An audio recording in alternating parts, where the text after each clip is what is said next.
नमस्कार। ऑनलाइन कक्षाओं की श्रृंखला में आप सभी का स्वागत है। हमारे जो पिछला संवाद था उसमें हमने आपके फर्स्ट पेपर की प्रकृति और सिलेबस के बारे में चर्चा की थी। आज हम बी सेकेंड ईयर के सेकंड पेपर की प्रकृति और सिलेबस के बारे में चर्चा करेंगे। आपका second paper Indian political system यानी भारतीय राज व्यवस्था के नाम से जाना जाता है। ये पेपर भी पहले पेपर की तरह 5 यूनिट में विभक्त है। Unit first, unit second, unit third, unit fourth और यूनिट 5। जहाँ तक यूनिट फर्स्ट की बात है, उसका पहला टॉपिक है main trend of Indian national movement, moderates and extremists, यानी भारतीय राष्ट्रीय आंदोलन की प्रमुख प्रवृत्तियाँ और उदारवादी और उग्रवादी। देखिए, 1885 में कांग्रेस की स्थापना के साथ ही भारतीय राष्ट्रीय आंदोलन का जो वो एक प्रमुख चरण स्थापित होता है, जो चरण 15 अगस्त 1947 तक निरंतर जारी रहता है और जिस चरण ने भारत को स्वतंत्रता दिलाई, वो चरण को प्रारंभिक रूप से 2 भागों में विभक्त किया गया है। 1885 में जो कांग्रेस पार्टी की स्थापना हुई और ये जिस स्वरूप में अपने सामने आई, तो ये उदारवादी के नाम से जानी जाती थी। इस समय कांग्रेस के जो प्रमुख नेता थे वो दादा भाई नौरोजी, फिरोज भाई मेहता, गोपाल कृष्ण गोखले आदि थे। ये नेता अंग्रेजी शासन के विरोध में नहीं थे, अर्थात कांग्रेस के जो उदारवादी घेरे यानी कांग्रेस का जो प्रारंभिक चरण था 1885 से लेकर 1907 तक, वो लोग उदारवादी थे अपनी प्रवृत्ति से। वो लोग भारत से ब्रिटिश शासन को समाप्त नहीं करना चाहते थे, बल्कि ब्रिटिश शासन में ही कुछ मूलभूत परिवर्तन करना चाहते थे। वह चाहते थे कि प्रतिनिधित्व की संस्थाओं में भारतीयों को भी भूमिका मिले, भारतीयों को भी राजनीतिक हिस्सेदारी मिले, नौकरियों में भारतीयों को लिया जाए, भारत में भी आधुनिक शिक्षण संस्थाओं की स्थापना की जाए और अंग्रेज़ों ने जैसा ब्रिटेन में राजनीतिक संस्थाओं की स्थापना की है, जैसा विकास किया, वैसा ही विकास ये लोग भारत में भी करें। अर्थात ये उदारवादी नेता भारत में ब्रिटिश शासन की समाप्ति ना चाहकर उसमें परिवर्तन चाहते थे और भारतीयों का हित चाहते थे। अपनी इस उद्देश्य की प्राप्ति के लिए ये लोग उदारवादी या संवैधानिक साधनों का प्रयोग करते थे, जैसे कि मांग पत्र, याचिका पत्र, प्रतिनिधि मंडल आदि। ये लोग हिंसक प्रदर्शन आदि में विश्वास नहीं करते थे।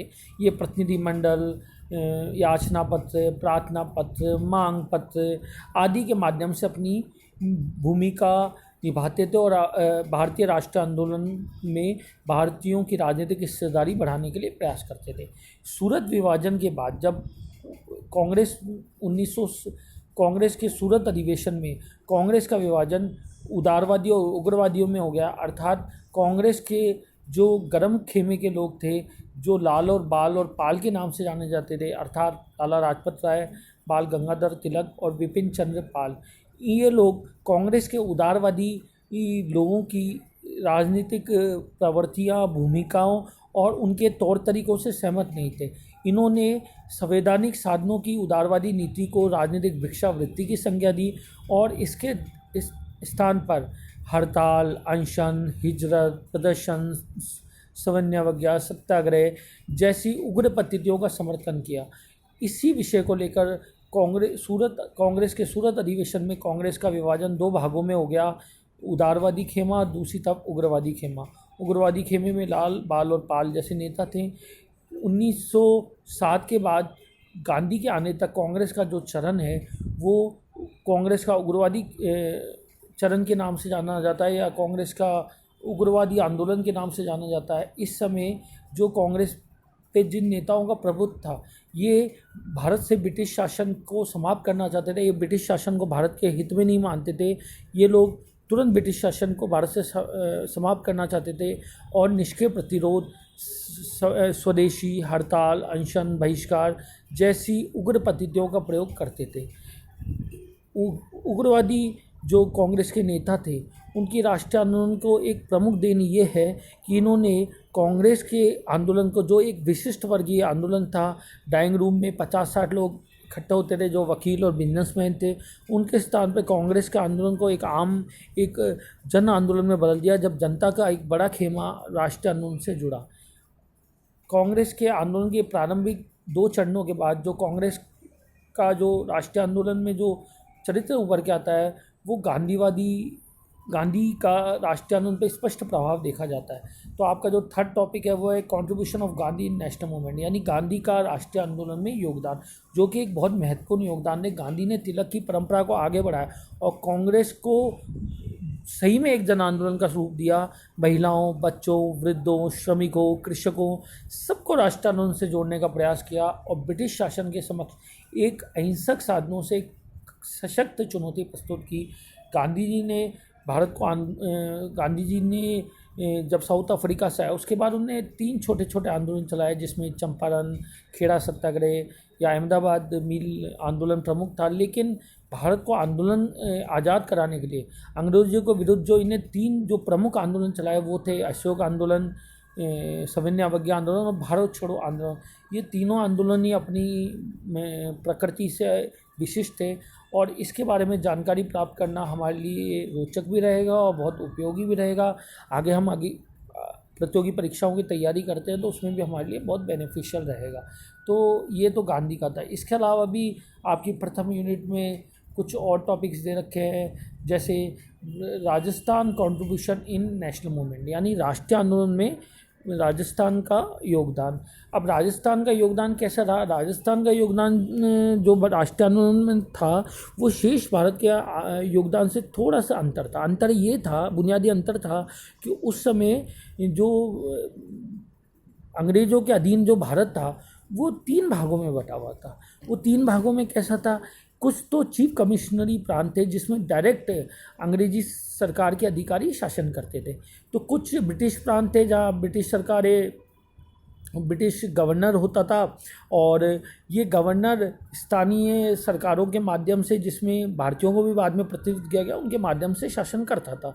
और तीसरा था राजा रजवाड़ों, यानी देसी रियासतों के प्रांत। ये जो देसी रियासतें थी जिसमें राजस्थान में भी प्रमुख थी, ये देसी रियासतें अंग्रेज़ों की अधीनता स्वीकार करते थे। अंग्रेज़ों की अधीनता तो मानते थे, पर ये लोग आंतरिक प्रशासन में अंग्रेज़ों ने इनको शासन करने का अधिकार दे रखा था। अंग्रेज़ों का एक अधिकारी होता था, वो एक सैन्य टुकड़ी होती थी जो इन देसी रियासतों की राज्यों में रहती थी। इनकी विदेश नीति अंग्रेज़ों के हाथ में थी, पर आंतरिक प्रशासन में राजाओं का अधिकार था। तो राजस्थान और ब्रिटिश प्रांत डिफरेंट है। ब्रिटिश प्रांत में डायरेक्ट गवर्नर और उसकी सरकार का शासन होता था। देसी रियासतों में अंग्रेजी सरकार का दखल तो होता था, पर राजाओं को भी अधिकार था। अतः राजस्थान में जो राष्ट्रीय आंदोलन की प्रवृत्ति है तो वो अलग थी, क्योंकि यहाँ डायरेक्ट अंग्रेजों के विरुद्ध आंदोलन नहीं हुए, वरन राजाओं के विरुद्ध जो आंदोलन ने, और वो आंदोलन एक तरह से अंग्रेजों के विरुद्ध भी थे, सामंतशाही प्रवृत्तियों के विरुद्ध भी थे। तो यहाँ की जो राष्ट्रीय आंदोलन की प्रवृत्ति थी वो शेष भारत या ब्रिटिश प्रांतों की आंदोलन की प्रवृत्ति से थोड़ा डिफरेंट थी। तो जो राजस्थान का राष्ट्रीय आंदोलन में योगदान है वो हम प्रजामंडल आंदोलन है या फिर भील आंदोलन है या यहाँ का बिजोली आंदोलन था, उनके माध्यम से समझ सकते हैं। भील और बिजोली आंदोलन तो कृषकों का आंदोलन था जो सामंतशाही के विरुद्ध में था, और बिजोली आंदोलन तो मेवाड़ में ही था, बिजोलिया इलाके में था। तो आप मेवाड़ के निवासी हो, आपको पढ़ना भी अच्छा रहेगा किस तरह कृषकों ने एक लंबे समय तक चला ये आंदोलन, किस तरह कृषकों ने अपने हक पाने के लिए विजय सिंह पथित के नेतृत्व में प्रयास किए। इसके अलावा भील आंदोलन था कि किस तरह बांसवाड़ा, डूंगरपुर और जो ये आपके आदिवासी एरिया के भील हैं, इन्होंने अपने जायज़ हक प्राप्त करने के लिए किस तरह आंदोलन किए। इसके अलावा प्रजामंडल आंदोलन भी थे कि किस तरह जब राष्ट्रीय आंदोलन चल रहा था तो किस तरह जो प्रजामंडलीय नेता थे उन्होंने प्रजामंडल के माध्यम से राष्ट्रीय आंदोलन की ज्वाला को राजस्थान में भी जलाए रखा। तो ये आपकी पहली यूनिट है। पहली यूनिट के में मुख्यतः राष्ट्रीय आंदोलन, जिसमें राष्ट्रीय आंदोलन की उदारवादी उग्रवादी प्रवृत्तियाँ और गांधी का योगदान ही आप पढ़ेंगे, और साथ में राजस्थान का क्या योगदान रहा जो कि भील मूवमेंट और प्रजामंडल आंदोलन और बिजोली आंदोलन के माध्यम से पढ़ेंगे। जहाँ तक यूनिट सेकंड है उसमें हम कॉन्स्टिट्यूशनल डेवलपमेंट, यानी हमारे जो संवैधानिक विकास हुआ था भारत का, उसके बारे में पढ़ेंगे हम। Background to constitutional development with special reference to act of 1919, 1935 constitution assembly, composition, function Indian constitution, silent feature, fundamental rights, duties, directive principle और स्टेट पॉलिसी पढ़ेंगे। यानी इस यूनिट में, सेकंड यूनिट में हम संविधान की विकास, संविधान की पृष्ठभूमि क्या थी। एक और मैं बात बताऊं कि वैसे तो आप सभी जानते हैं कि भारत का संविधान 26 जनवरी 1950 को लागू हो गया, और ये संविधान 2 वर्ष 11 महीने 18 दिन में हमारी संविधान सभा द्वारा मनाया गया, और इसमें दुनिया भर के संविधानों की अच्छी बातों को लिया गया। पर हमारे संविधान अगर सबसे ज़्यादा में कोई बात ली गई है तो जब अंग्रेज़ों का भारत पर शासन था, उनका उपनिवेश था भारत, तो उन्होंने यहाँ पे शासन करने के लिए समय समय पर अनेक अधिनियम पारित किए। उन अधिनियमों की काफ़ी बातों को हमारे संविधान में लिया गया है। इसलिए हम 1919 का जो भारत शासन अधिनियम है उसके बारे में पढ़ेंगे, 1935 का भारत शासन अधिनियम पढ़ेंगे, द्वेष शासन था जो ना क्या बोलते हैं 1919 के माध्यम से इंट्रोड्यूस हुआ था, वो पढ़ेंगे। हम ना क्या बोलते हैं 1935 में जो प्रांतीय स्वायत्तता की स्थापना की गई थी, संघीय शासन व्यवस्था की गई थी, वो पढ़ेंगे। हमारी संविधान सभा के बारे में पढ़ेंगे, संविधान सभा की कार्यप्रणाली के बारे में पढ़ेंगे, उसके संगठन के बारे में पढ़ेंगे, हमारे संविधान के बारे में पढ़ेंगे, उसकी प्रवृत्तियों के बारे में पढ़ेंगे, मौलिक अधिकारों के बारे में पढ़ेंगे, मौलिक कर्तव्यों के बारे में पढ़ेंगे, नीति निर्देशक तत्वों के बारे में पढ़ेंगे। ये सब हम यूनिट सेकंड में पढ़ेंगे। जहाँ तक यूनिट थर्ड में हम यूनियन गवर्नमेंट यानी संघीय सरकार के बारे में पढ़ेंगे, जिसमें प्रेसिडेंट यानी राष्ट्रपति, पार्लियामेंट यानी संसद, कैबिनेट मंत्रिमंडल, सुप्रीम कोर्ट यानी सर्वोच्च न्यायालय, जुडिशरी यानी न्यायिक पुनर्विलोकन, state government, governor, role of governor यानी गवर्नर की भूमिका, और चीफ मिनिस्टर, इसके बारे में पढ़ेंगे। यूनिट 4 में हम सेंटर स्टेट रिलेशन, यानी जो हमारा देश आप जानते हो संघात्मक राज्य है। अब थोड़ा सा संघात्मक राज्य बता दूँ, नहीं तो आप कंफ्यूज हो जाएंगे। देखिए क्या होता है कि जो कोई देश बड़ा होता है आकार में, वहाँ एक सरकार द्वारा पूरे देश में शासन करना संभव नहीं होता। तो संविधान द्वारा केंद्र और राज्यों की शक्तियों का विभाजन किया जाता है, यानी पूरे देश को अनेक भागों में बांट दिया जाता है। जैसे भारत को पहले 29 राज्य थे, लेकिन आप सब जानते हो कि जम्मू कश्मीर का राज्य का दर्जा लिया गया है, तो अब 28 ही राज्य रह गए। तो हम संघात्मक शासन के अंतर्गत एक पूरे देश को छोटे छोटे भागों में बांट दिया जाता है, इकाइयों में बांट दिया जाता है। इन इकाइयों को, एक तो इकाइयों की अपनी अपनी सरकारें होती है और एक केंद्र सरकार होती है। इकाइयों की सरकार अपनी इकाइयों अपने प्रदेश में शासन करती है, केंद्र सरकार पूरे भारत में या पूरे देश में काम करती है। संविधान में इनके दोनों के कार्य बांट दिए जाते हैं। भाई पुलिस का काम राज्य सरकारों का है, देश की स्वतंत्रता, मुद्रा, बैंक, विदेशी संबंध केंद्र सरकार का है। ये काम राज्य का, ये केंद्र का, पूरा संविधान में विभाजन होता है। तो ऐसे ही हमारे भी हुआ है, हमारे भी संविधान में हुआ है।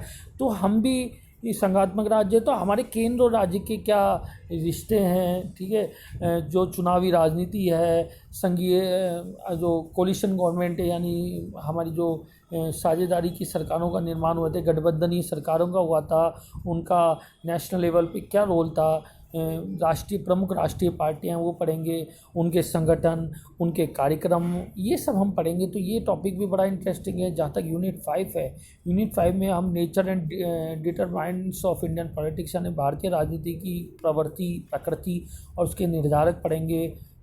हमारी जो रीजनलिज्म यानी क्षेत्रीयवाद की समस्याएं, क्षेत्रीय राजनीतिक दल हैं, उसके बारे में पढ़ेंगे। इसके अलावा भारतीय राष्ट्रीय एकीकरण को जो तत्व चुनौती दे रहे हैं, कि जैसे राष्ट्रीय एकीकरण क्या होता है, राष्ट्रीय एकीकरण का मतलब होता है धर्म, जाति, संप्रदाय, भाषा आदि की विभिन्नताओं को भूलकर एक राष्ट्र के एक अंग के रूप में हम स्वयं को अंगीकार कर सकें। वो जो हमारी भावना होती है वो राष्ट्रीय एकीकरण होती है, यानी राष्ट्र को सर्वोच्च मानना।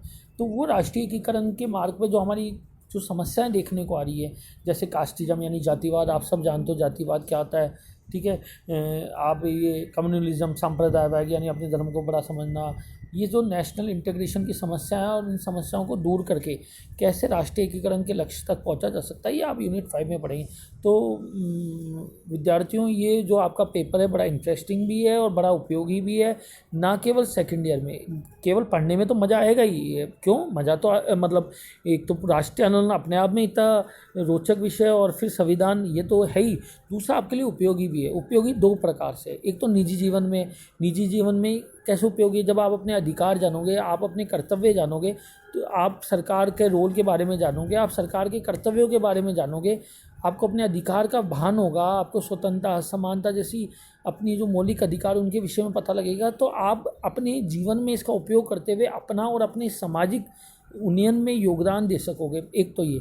दूसरा क्या है कि ये जो पेपर है ये इस राष्ट्रीय आंदोलन भी और भारतीय राज्य व्यवस्था, इनसे संबंधित दुनिया भर के क्वेश्चन हर तरह की प्रतियोगी परीक्षा में पूछे जाते हैं, आईएएस से लेकर पटवारी की परीक्षा तक। हर परीक्षाओं में संविधान और भारतीय राज्य व्यवस्था और स्वतंत्रता संग्राम से जुड़े हुए प्रश्न पूछे जाते हैं। तो ये आपके लिए उपयोगी भी है और क्या बोलते हैं, आपको रोचक भी लगेगा निजी जीवन में भी, और आगे आप अपना प्रोफेशनल लाइफ में या प्रतियोगी परीक्षाओं की तैयारी करना चाहोगे उसमें भी। और वैसे भी एक भारत के एक निवासी के रूप में आपको राष्ट्रीय आंदोलन से परिचित होना चाहिए कि हमारे स्वतंत्रता सेनानियों ने क्या भूमिका निभाकर, क्या योगदान देकर, क्या बलिदान देकर हम इस देश को स्वतंत्र लाई, और हमारा संविधान क्या कहता है, उसकी भावनाएं क्या है, उसके लक्ष्य क्या है, हमारे अधिकार क्या है, हमारे कर्तव्य क्या है, सरकार के कर्तव्य क्या है, राष्ट्रपति की भूमिका क्या है, राज्य सरकारें क्या है, केंद्र क्या है। मुझे लगता है अभी तो आप एमएलए और एमपी में भी अंतर नहीं कर सकते, जो एक शर्म की बात है।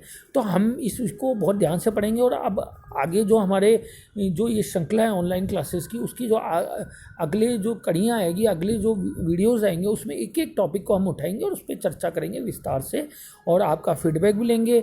आप प्रश्न भी पूछ सकते हैं फेसबुक पे, इस पे व्हाट्सएप ग्रुप पे भी, और निजी रूप से भी मेरा फ़ोन नंबर आपके पास है, और आपकी समस्याओं को दूर करने का प्रयास किया जाए। जहाँ तक किताब की प्रश्न है, वैसे तो बहुत किताबें, पर महाविद्यालय स्तर, जो महाविद्यालय का स्तर है उसमें BL फड़िया और पुखराज जैन की किताबें आती है भारतीय राज्य व्यवस्था पे, तो आप ले भी सकते हैं। अगर सक्षम है तो नहीं ले सकते तो हमारे महाविद्यालय की पुस्तकालय में भी उपलब्ध है, आप उसकी भी सहायता ले सकते हैं। धन्यवाद आपका। मुझे उम्मीद है कि आप जो हमारी ऑफलाइन क्लासेज नहीं हो पा रही है, हमारी प्रत्यक्ष कक्षा नहीं हो रही, उसकी कमी को दूर करने के लिए हमारा जो ऑनलाइन संवाद का ये जो प्रयास किया गया है, उसमें आपका भी मुझे सहयोग यूँ ही मिलता रहेगा, और मैं भी आपकी समस्याओं और आवश्यकताओं को पूरा करने का प्रयास करूँगा। धन्यवाद। जय हिंद, जय भारत।